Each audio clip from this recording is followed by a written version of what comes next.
Hi everybody, this is Shivali Sharma. Welcome back to my channel. I hope you all are doing great and also preparing well for your exam. आज की class में हम करने वाले हैं JNK high court junior assistant and JKPSI के लिए important mock test, जिसमें हमने करनी है इंग्लिश और करंट अफेयर्स की प्रैक्टिस। ठीक है, तो ये मॉक टेस्ट आपके लिए काफ़ी इम्पॉर्टेंट होने वाला है। कल की क्लास में मैंने आपसे पूछा था तो बहुत से बच्चों ने बोला था कि इंग्लिश के ऊपर हमें ज़्यादा क्वेश्चंस प्रैक्टिस करने हैं। ठीक है, और आपको पता है इंग्लिश एंड कंप्यूटर्स जो है, इंग्लिश और करंट अफेयर्स की वेटेज आपकी हाई कोर्ट में बहुत ज़्यादा है, तो इसी वजह से हम आज इसकी प्रैक्टिस करने वाले हैं। ठीक है, जो भी बच्चे नए जुड़ रहे हैं, आपको मैं बता दूं डेली हम यहाँ पे मॉक टेस्ट प्रैक्टिस करते हैं आपके एग्ज़ाम के लिए, और ये इसी वजह से हमने आज डेली क्लासेस हम लेके आते हैं ताकि आपकी डेली रिवीजन भी हो जाए। और हमने ऑलरेडी इसमें फुल मॉक टेस्ट भी कंडक्ट करे हैं, वो भी आप जाके देख सकते हो। काफ़ी ज़्यादा इम्पॉर्टेंट आपके लिए वो रहने वाले हैं। ठीक है, तो कल हम देखेंगे कि शायद हम फुल मॉक टेस्ट कर लें कल की क्लास में। वो मैं आपको सुबह टेलीग्राम चैनल पे अपडेट दे दूंगी, तो इसी वजह से आप रिवाइज कर लें अपने सारे नोट्स। ठीक है, तो चलिए स्टार्ट करते हैं हमारी आज की क्लास। सबसे पहले हम लोग करने वाले हैं करंट अफेयर इंग्लिश क्वेश्चंस करने वाले हैं 20। ठीक है, तो यहाँ पे आपने इनका पैसिव वॉइस में इसको कन्वर्ट करना है। Ishika saw the tiger in the forest. तो इशिका को टाइगर दिखा फॉरेस्ट में, तो यहाँ पे पास्ट सिंपल टेंस की बात हो रही है, तो इसको जब आप कन्वर्ट करोगे आपको यहाँ पे पैसिव वॉइस में कन्वर्ट करने के लिए वॉज या वर आपको चाहिए होगा। तो इशिका जो है ये सिंगुलर नाउन है, और टाइगर भी जब आप कन्वर्ट करोगे तो ये टाइगर से स्टार्ट होगा, तो वॉज वाले आपको देखने हैं। ये आपका एलिमिनेट होता है, ये भी आपका एलिमिनेट होता है।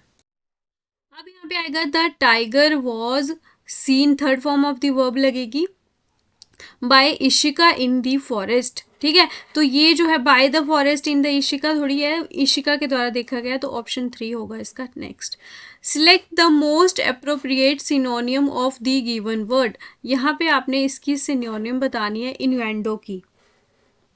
तो इन्वेंडो होता है कि जब आप किसी को इनडायरेक्ट वे में ऐसे टॉन्ट टाइप करते हो, ठीक है, ऐसी कोई टिप्पणी करते हो, किसी के बारे में बैड चीज़ आप बोल रहे हो, उसे आप बोलते हो इन्वेंडो। तो इसकी आपको सेम मीनिंग बतानी है। जल्दी से इसका आंसर बताइए। इसका होगा ऑप्शन नंबर 4, इंस्टुएशन। ठीक है, ये भी आपका सिमिलर मीनिंग होता है इन्वेंडो, जैसे कि आपका इसका भी सेम ही मीनिंग होता है। ठीक है, नेक्स्ट क्वेश्चन, यहाँ पे आपने बताना है जो अंडरलाइन सेगमेंट होगी सेंटेंस की, उसकी जगह पे आपका कौन सा ऑप्शन यहाँ पे आएगा। ठीक है, spy family is a graphic novel that is a narrative work in which the story is conveyed to the reader using uninterrupted art in a traditional comics।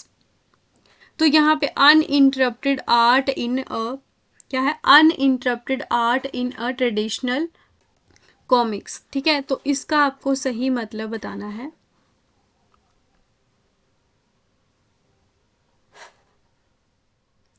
इसका होगा ऑप्शन नंबर ए, यानी कि sequential art in a traditional, ये इसका सही मतलब होता है यहाँ से, uninterrupted art in a traditional manner.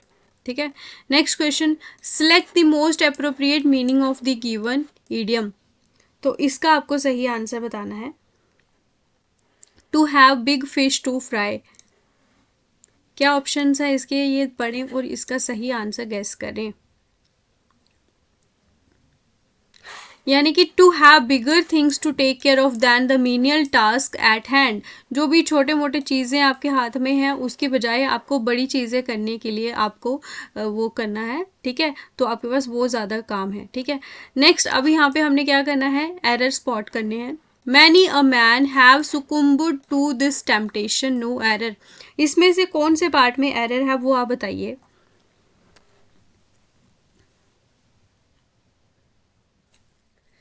तो यहाँ पे ऑप्शन नंबर बी होगा इसका सही आंसर। यहाँ पे आपका क्या आना था, आपका हैज़ आना था। ठीक है, यहाँ पे हैव है। जब भी मैनी ए आपसे, मैनी ए से आपका कोई भी सेंटेंस स्टार्ट होता है तो आपके बाद उसके बाद जो वर्ब लगती है वो आपकी सिंगुलर वर्ब लगती है, ये आपको ध्यान रखना है। The introduction of tea coffee, यहाँ पे भी एरर स्पॉट करना है। And other such beverages have not been without some effect, no error. इसमें बताएं आप कौन से पार्ट में एरर होगा। तो यहाँ पे जो सेंटेंस स्टार्ट हो रहा है वो सिंगुलर सेंटेंस के साथ स्टार्ट हो रहा है, और इसकी वजह से यहाँ पे जो इसके लिए आपका वर्ब यूज़ होगी वो आपकी हैज़ यूज़ होगी। यहाँ पे भी आपका ऑप्शन नंबर सी इसका सही आंसर होगा, ठीक है।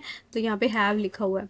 अनलेस टू और other members object to him joining the club we shall have to accept his application for membership, no error. तो यहाँ पे कौन से पार्ट में एरर है ये बताएं आप। तो इसका सही आंसर ऑप्शन नंबर बी होगा। यहाँ पे हिम नहीं आना है, यहाँ पे आपका हिज आना है, ठीक है। That week the dollar dropped dash its lowest levels, to, at, into या फिर बाय। तो यहाँ पे आपने बताना है ऑप्शन नंबर 8 में क्या आपकी यहाँ पे प्रेपोजिशन यूज होगी।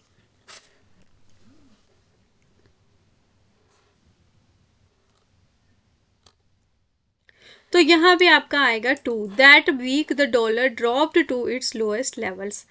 Question number 9, a wise man profits dash the mistake of others. यहाँ पे भी आपने सही प्रीपोजिशन बतानी है। ऑप्शन पढ़िए इसके, थ्रू, फ्रॉम, विद या बाय। तो यहाँ पे आएगा फ्रॉम। फ्रॉम का मतलब क्या होता है, से। दूसरों की मिस्टेक से फ़ायदा उठाने वाले लोग बुद्धिमान होते हैं। राम एग्रीड डैश माई प्रपोजल। ऑप्शंस पढ़िए, विद, फॉर, ऑन या फिर टू। तो इसके साथ आपका एग्रीड के साथ क्या लगता है, टू माई प्रपोजल, ठीक है। अब यहाँ पे आपको एक्टिव पैसिव जो है ये आपको करने हैं। दे drew a circle in the morning. तो यहाँ पे भी आपको वॉज वर आना चाहिए जब आप इसको कन्वर्ट करते हो। दोनों ऑप्शन आपके गलत हो रहे हैं ये। और फिर आप यहाँ देखिए क्या आएगा, a circle was drawn by them in the morning. तो बींग नहीं आता, बींग तब आएगा यहाँ पे अगर वॉज में आपका एक्टिव में अगर वॉज लिखा होगा तब आपका वॉज बींग यूज होगा। लेकिन अगर हम ये second form of the verb use हो रही है यानी कि पास्ट सिंपल टेंस है, इसको कन्वर्ट करते टाइम आपका ये बींग नहीं आता। तो इसी वजह से option number B would be the right answer. They will demolish the entire block. तो ये आपका क्या है, फ्यूचर सिंपल टेंस है आपका। तो जब आप इसको कन्वर्ट करते हो फ्यूचर सिंपल टेंस को, तो यहाँ पे आपका विल के साथ आता है बी। तो आपने देखना है यहाँ पे विल के साथ बी कहाँ पे, इनमें कोई में भी नहीं है। तो इसी वजह से ऑप्शन नंबर डी इसका सही आंसर होगा। The entire block will be demolished bye them. तो 12 क्वेश्चन हो चुके हैं, अब हमने करना है 13th क्वेश्चन। यहाँ पे भी आपने इसका बताना है passive voice. The burglar destroyed several items in the room. Even the carpet has been torn. तो यहाँ पे भी आपका सेकंड पास्ट सिंपल टेंस है। तो आप देखिए अब यहाँ पे क्या यूज होगा। कहीं पे आपको दिख रहा है वॉज या फिर वर, तो सिंपल आपने इतनी लाइन ही नहीं पढ़नी, सिंपल आपको वॉज वर दिख गया, आपका ऑप्शन बी सिलेक्ट हो गया सही आंसर, ठीक है। अब यहाँ पे आपको एंटोनियम सिनोनियम्स इसके बताने हैं।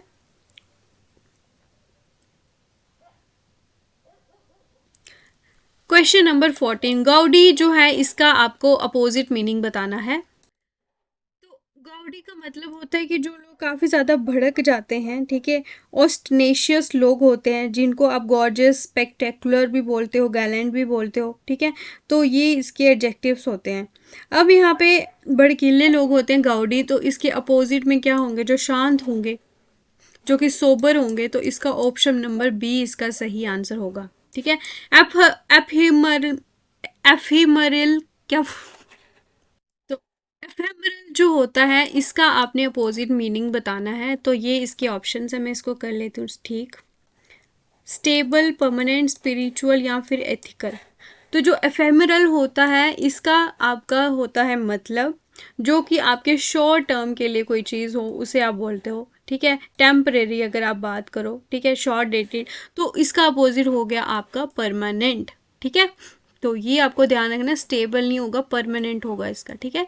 फॉलो, फॉलो करने के अपोजिट बताइए आप।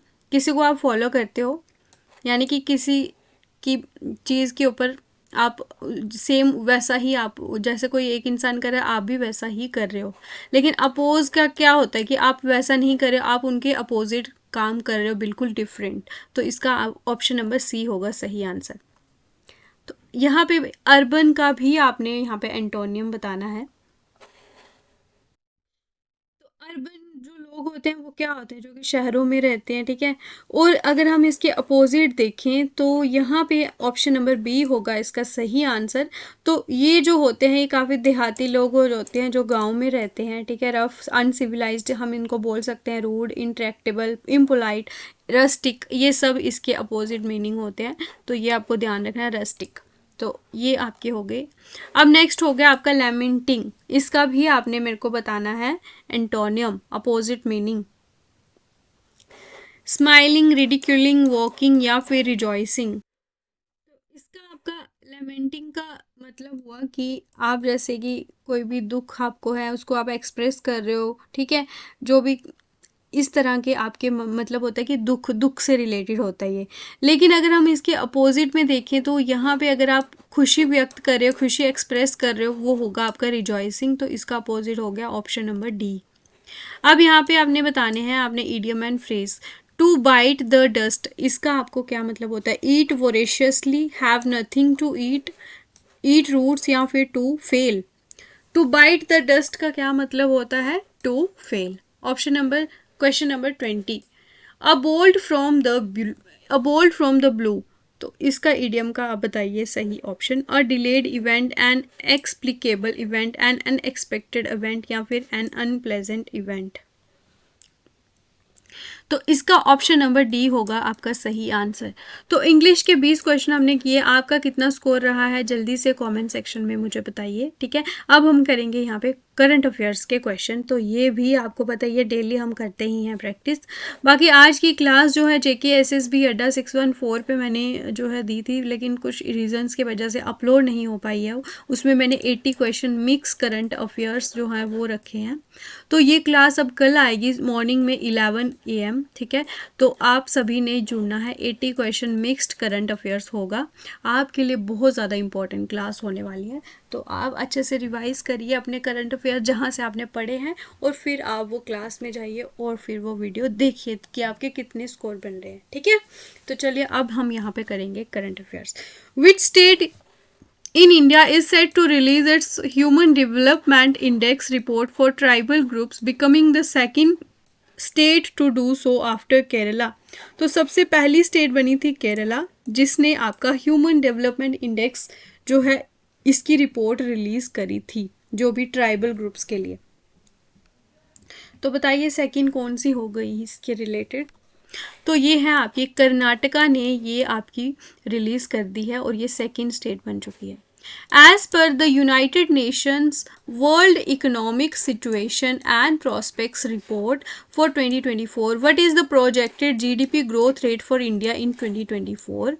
तो UNEP के अकॉर्डिंगली आपका अभी जो है एक्सपेक्टेड ग्रोथ रेट क्या रहने वाली है अभी 2024 की अगर बात करें, कितनी होगी वो?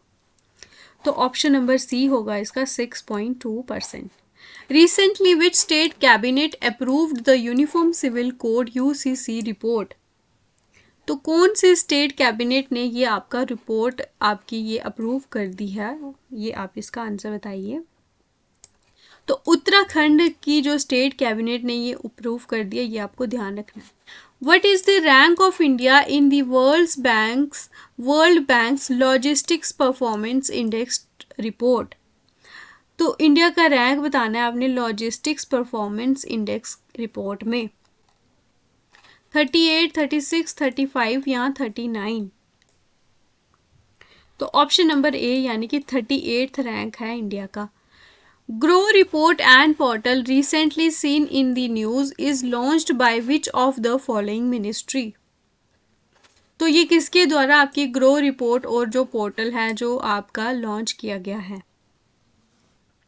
तो ये आपका किया गया है नीति आयोग के द्वारा। What is the primary objective of the e-जागृति portal recently mentioned in the news? E-Jagriti portal जो है ये बताइए इसका प्राइमरी ऑब्जेक्टिव। ऑप्शंस पढ़िए इसके और इसका सही आंसर बताइए। तो ये है आपका to facilitate consumer dispute redressal, this is the main primary objective of e-Jagriti portal. Who won the world chess championship 2024? तो ये सबको ही पता होगा, आई होप सो। तो ये आपकी जीती है गुकेश दोमाराजू, ठीक है। और वर्ल्ड चेस चैंपियनशिप 2024 की आपकी हुई है सिंगापुर में।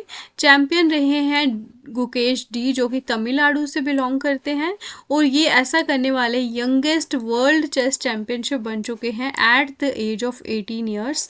और इन्होंने डिफीट करा है वर्ल्ड नंबर 1 डिल वर्ल्ड, जो पहले का जो फॉर्मर वर्ल्ड चैंपियनशिप था वो था आपका डिंग लिरेन चाइना का, ठीक है। इसको इन्होंने कर दिया है डिफीट। तो अभी तक 27 क्वेश्चन हो चुके हैं और आगे भी आपको पूरी क्लास देखनी है। टोटल हमने 40 क्वेश्चंस करने हैं आज, ठीक है। और आपको मैं बता दूं कि जो भी बच्चे वीडियोस देखते हैं तो वो चैनल सब्सक्राइब नहीं करते, तो इस चीज़ से मुझे काफ़ी ज़्यादा डिमोटिवेशन मिलती है। बहुत से बच्चे वीडियोस देखते हैं लेकिन वो आपके 2 या 3 बच्चे भी सब्सक्राइब नहीं करते हैं उसमें से, ठीक है। तो आप खुद सोचो कि मैं इतनी मेहनत करती हूँ डेली, आपको लाइव क्लास में डेली आपको जितना मेरे से हो सकता है मैं आपको वीडियोज़ प्रोवाइड करती हूँ और PDFs भी। लेकिन अगर आप मेरे को सपोर्ट नहीं करोगे तो फिर मेरा भी इतना मन नहीं करेगा, ठीक है। अब क्वेश्चन नंबर 28 करेंगे। Where will the 38th national games 2025 be held? 38th national games जो है ये कहाँ पे हुई है? उत्तराखंड, गुजरात, गोवा या फिर महाराष्ट्र? कहाँ पे हुई है आपकी 38th नेशनल गेम्स? होंगी जो 25 में होंगी, ये आपकी उत्तराखंड में, ठीक है। ये बहुत ज़्यादा इंपॉर्टेंट क्वेश्चन है, ये आप ध्यान रखें। India won how many medals at Paris Paralympics 2024? कितने मेडल्स जीते हैं इंडिया ने पेरिस पैरालंपिक्स में? तो इंडिया ने जीते हैं आपके 29 मेडल। सबसे ज़्यादा जीते हैं आपके चाइना ने। आप मुझे कमेंट सेक्शन में बताइए टोटल कितने मेडल जीते हैं चाइना के द्वारा। Who is the current defence secretary of India? कौन है अभी करंट में जो डिफेंस सेक्रेटरी हैं? ये रहा ऑप्शन नंबर सी, इसका सही आंसर होगा Rajesh Kumar Singh is the current defence secretary of India. Next question. Jump dance and Rouf dance are famous dances of which of the following? इनमें से बताएं कौन सा स्टेट या यूटी का ये एक फेमस डांस है दोनों, रोफ एंड जंप डांस। रोफ तो आई थिंक सबको पता होगा, लेकिन जंप डांस भी आप याद रख लें, हमारे जम्मू एंड कश्मीर के बिलोंग करते हैं, ये फोक डांस है, ठीक है। Question number 32. Kangir Valley National Park, which was seen in the news, is located in which state? तो कांगेर वैली नेशनल पार्क जो है ये कहाँ पे है? केरला, उड़ीसा, छत्तीसगढ़ या फिर पंजाब? कांगेर वैली है आपका छत्तीसगढ़ में, ठीक है। Next question. Dalma wild life sanctuary recently seen in the news is located in which state?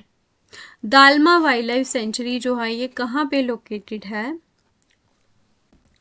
जो भी आपके चीज़ें न्यूज़ में होती हैं उनको आपने अच्छे से पढ़ के जाना होता है, उन्हीं में से आपसे करंट अफेयर पूछे जाते हैं। तो ये है आपकी झारखंड, ठीक है।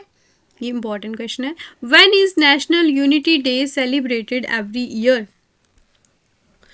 तो एवरी ईयर आपका सेलिब्रेट होता है, कब होता है? जल्दी से आप इसे बताइए। ऑप्शन नंबर ए होगा 31 अक्टूबर को ये सेलिब्रेट होता है। और national unity day Sardar Vallabh भाई पटेल जी हैं, उनकी बर्थ एनिवर्सरी पे ये सेलिब्रेट होता है, जो कि हमारे इंडिया के पहले होम मिनिस्टर रहे हैं। इनको हम आयरन मैन ऑफ इंडिया के नाम से भी जानते हैं। स्टैचू ऑफ यूनिटी जो है वो किसका है? सरदार वल्लभ भाई पटेल का। और ये दुनिया का सबसे टॉलेस्ट स्टैचू है। और ये कहाँ पे है आपके? लोकेशन इसकी केवड़िया, गुजरात में, ठीक है। Who played a key role in the landmark right to privacy case in India? तो ये कौन से ऐसे शख्सियत थे जिन्होंने काफ़ी ज़्यादा इसमें अपना कंट्रीब्यूशन दिया था? एक तरह का लैंडमार्क इनका रोल था। लैंडमार्क जो राइट टू प्राइवेसी केस है उसमें इनका इम्पोर्टेंट की रोल था। KS पुत्तस्वामी, BN श्री कृष्णा, अशोक भूषण या इंदु मल्होत्रा? तो ये ऑप्शन नंबर ए होगा आपका, ये जो केस है राइट टू प्राइवेसी, के.एस. पुत्तस्वामी जो है कर्नाटका हाई कोर्ट के जो हैं ये एक जज थे, और ये रिसेंटली न्यूज़ में क्यों है, क्योंकि अभी इनका 98 वर्ष की आयु में निधन हो चुका है, और इन्होंने बहुत इम्पॉर्टेंट रोल प्ले किया है राइट टू प्राइवेसी में। सुप्रीम कोर्ट ने डिक्लेयर किया था राइट टू प्राइवेसी एक फंडामेंटल राइट अंडर आर्टिकल 21। तो ये राइट टू प्राइवेसी किसकी बदौलत है, आपके के.एस. पुत्तस्वामी की बदौलत, और ये डिक्लेयर किया गया था 2017 में right to privacy as a fundamental right under article 21। ठीक है। India's first writers village has been inaugurated in which state. तो ये कौन से स्टेट में आपका इनैगोरेट हुआ है, बिहार, उत्तराखंड, गोवा या फिर मध्य प्रदेश। तो इंडिया का पहला राइटर विलेज आपका हुआ है इनैगोरेट उत्तराखंड में। ठीक है, this question is very very important.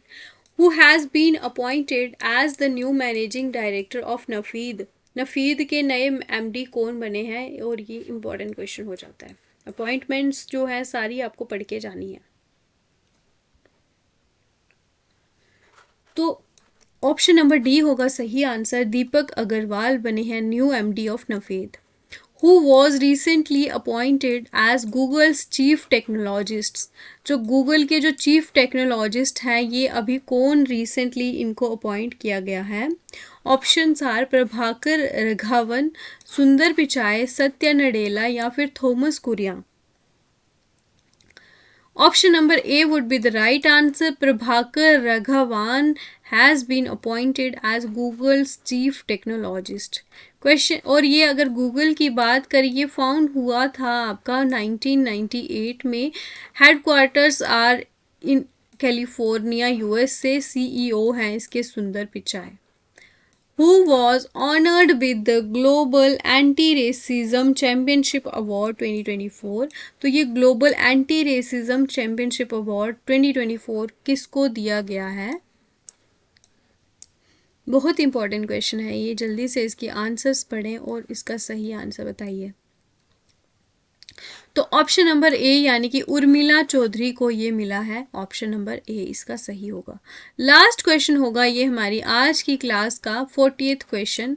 Which country became the 69th member of Asian development bank in 2024।